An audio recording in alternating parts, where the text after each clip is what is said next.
Netflix quarterback.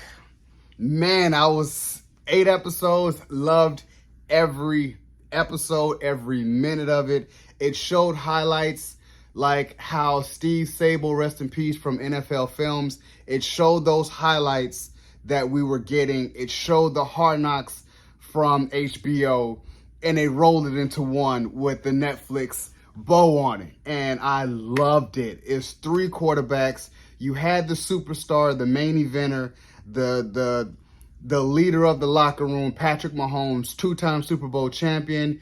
You have the journeyman quarterback that's finding his way, who is a franchise quarterback, but he's a journeyman, and Kirk Cousins. And then you have Marcus Mariota, who is been around a couple times for a few different teams, from Heisman winner in Oregon. He got drafted to Tennessee Titans, then went over to the Oakland Raiders, as now he's at the Atlanta Falcons. So he's been around in the league for a little while, and you're seeing his journey. So it's three different types of roles that these players are playing. And in doing so, you got an in-depth look at their personal life. Now, with that being said, I feel like the most interesting person on quarterback is Kirk Cousins.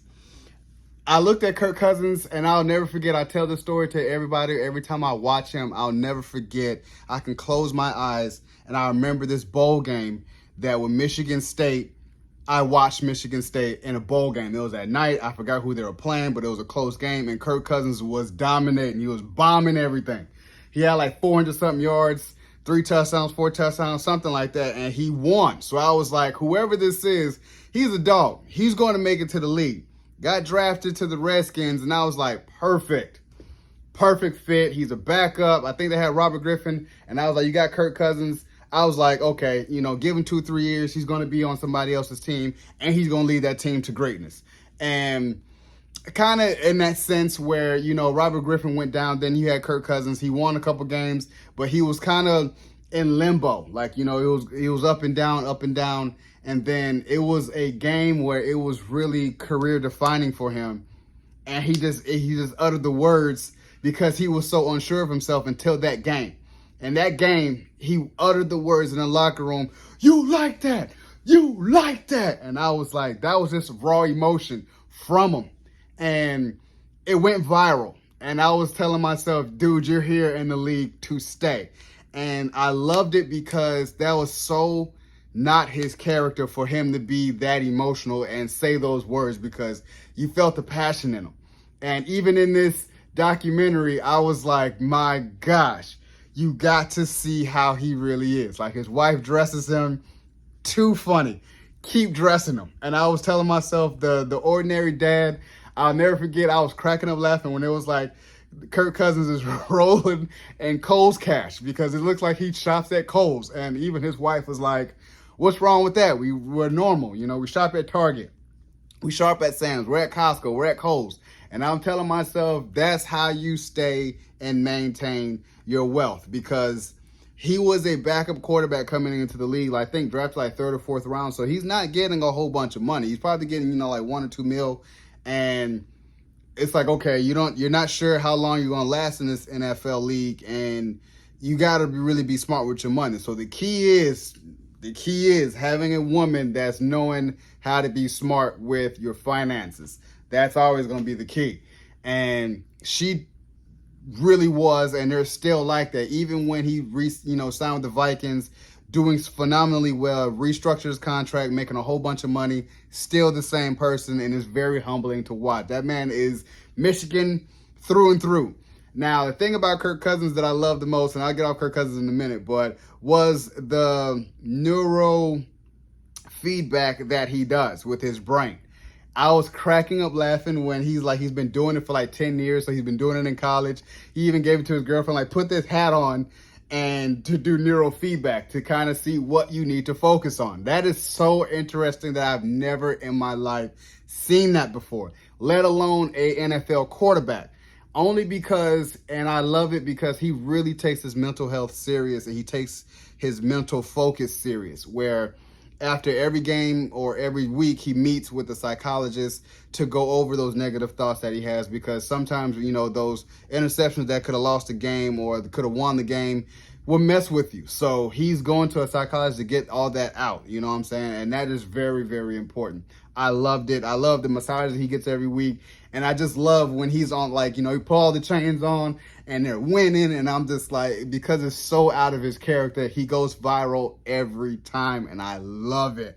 I hope much success for Kirk Cousins in the playoffs, because he's like 1-2 in the playoffs. But I really want him to get far, him and Jets, because Jets my dog. Patrick Mahomes. Man, what is not to say about Patrick Mahomes? This man is truly, truly, truly a gift, a legend in the making as a quarterback. After I seen that he's been with his trainer since he was about 6 years old, and they actually show him at 6 years old with this trainer when he's really young, and I was kind of like, dang, dudes. So the chemistry you got with this guy is far beyond anything that an NFL trainer can get you. And he already measured, every aspect of his body, and showing that Patrick Mahomes has a unique spine strength. Like, his spine is very strong. So he's throwing these baseball-like throws because his dad plays baseball, and you've seen Patrick Mahomes was destined to play baseball, but he started playing football in high school and took a liking to it. So he's doing these crazy little throws, and it works. He can contort his back and how strong his back is. And I just love those plays where he was just scrambling, rolled out, and just he threw it over to Clyde. And I was kind of like, he just had that look like, I'm like that. I'm like that. And I'm like, dude, you are.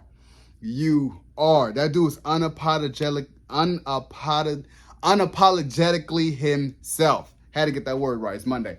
But I sit there and tell myself, Patrick Mahomes is a star, is a legend, a true legend, a true legend of we're watching. I love the Arctic Circle of Death. They did it a couple of times, and I remember that play with the Raiders, and I was kind of like, what is that? And it worked, you know what I'm saying? Only because they had a missed tackle, but I remember they tried to do it in the Super Bowl and it didn't work. But I hope they build on that play, and I think they are, because that play is really, really weird and really crazy. But I think after this documentary, they're about to spice things up. So I like that. Marcus Mariota, it tells me, because I'm the same age as him, man, it really ages you as, seeing him from college, because I remember him playing, at Oregon, and now he's at that place where he's only taking that leadership role to kind of train a young quarterback coming into the league.